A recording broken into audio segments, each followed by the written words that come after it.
All right, artists, today we are going to be creating your self-portrait of you on Crazy Hair Day, but it wasn't actually Crazy Hair Day. You're going to be getting back your skin tone paper you made last week. At the drive-thru, you need to grab a piece of white paper.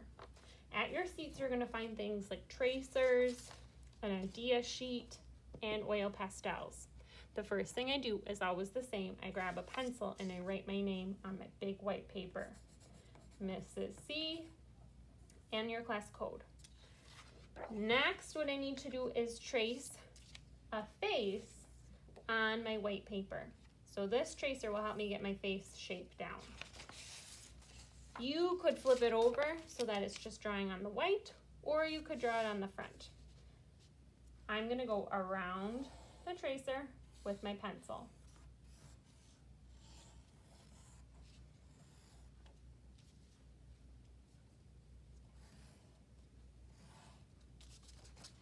And then cut it out. Before I cut it out though, I'm gonna kind of think backwards. I'm gonna think about what I would like my hairstyle to be, specifically right now, the hairline. The hairline is that line where your hair meets your face. Are you someone with bangs? Are you somebody that's gonna have your hair pulled up in some kind of pony for Crazy Hair Day? Do you have kind of shaggy hair in the front? Or maybe pulled straight back? That's up to you. I'm going to draw somebody that has their hair pulled back, kind of like in a ponytail. So I'm gonna maybe look at the idea sheet or think in my head and notice how the line for the hairline starts at the ear, comes up, around, and down. Starts at the ear, comes up, around, and down. If you were somebody that had maybe like a ponytail, or maybe your hair is down, you would still start at the ear, but it would come into the middle. Start at the ear and come into the middle. There's all sorts of different hairlines that you could have. I'm gonna do this one where it comes up, around, and down like my hair is pulled back. All right, now I'm ready to cut. I'm gonna cut out that hairline and around my ears and my neck. Kind of nice to have it on the white side so I could do a little experimenting with my hairline. On the white side, it doesn't really matter. If I was doing that on the side with my skin tone, that might not be so good. It would probably be pretty hard to erase. Now, this extra white scrap, I'm actually gonna save in case I need white paper to make teeth. You never know, you might have your big smile on for Crazy Hair Day. All right, here's my face shape. I'm gonna put my scrap off to the side. My face needs to get glued on the bottom half of my paper. Is this the bottom half? Nope, I won't have any room for hair. Is this the bottom half? Kind of, but it also doesn't have room for my body. You want it in the middle on the bottom half. So I'm gonna put a few dots of glue no bigger than my pinky fingernail, going around the edge of the face. Make sure the dots are little and go all the way around. Little dots around the edge are gonna stick way better than a puddle in the middle. Flip it over and count to 10. 1, 2, 3, 4, 5, 6, 7, 8, 9, 10. Notice how I'm not hitting my paper. I'm just pressing gently but firmly into my table. I'm ready to think about my facial expression, my emotions about having crazy hair on Crazy Hair Day. Are you really happy about it? Are you kind of disgusted? Oh, I made a mistake. Are you a little worried? Nervous? It's up to you. You get to decide. If you would like to practice drawing on the back, you could, or you could use a pencil. I think I'm gonna be maybe kind of nervous. All right, so I'm gonna practice drawing 2 round eyes. I'm looking at this one right here, this person. That's how I would feel. 2 round eyes. Those eyebrows are really important. Eyebrows are super expressive. If they are pointing down, that would show I was mad. A little nose and a little mouth. On your idea sheet, you can see all sorts of different noses. Some noses might be like an L or a hook.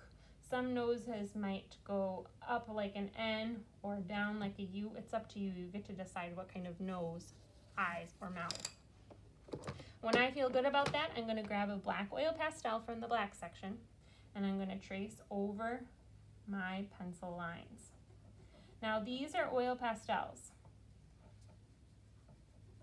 If I go like this with my paper trying to sweep something off or smudge it on accident, that black is going to smear across. I don't really want that to happen. Something I notice is my ears and my chin don't really appear. So you could either take a black or a brown if you got one.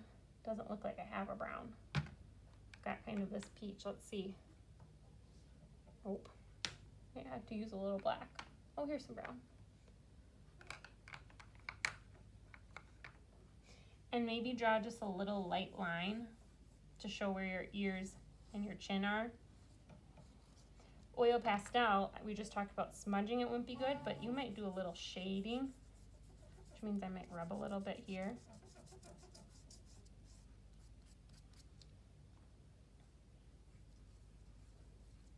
Okay, I've got my expression and a little shading. Next, I would add your shirt and your shoulders. So your shoulders are going to be horizontal line, diagonal, horizontal line, diagonal. The neck of your shirt, maybe you have a little collar. I'm ready to draw my hair. To create your hair, you're going to be using the element of our line. Zigzags, bumpy, dashed, wavy. Here's another portrait that I was working on. Obviously this isn't me, but this could be a portrait of somebody else where I have the hair coming up from the top. I see a zigzag line, a bumpy line, dashed lines. That's what I'm going to do to make my hair. So, thinking about different lines and my hairstyle. The back might be nice for hairstyle.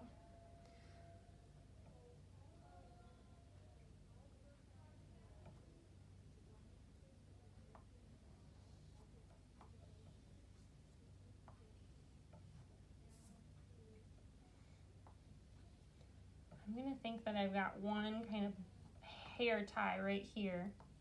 This is my hair. It's going to start at my ears, come up, around, and down. Because my hair is above my head. Now I'm ready for some lines.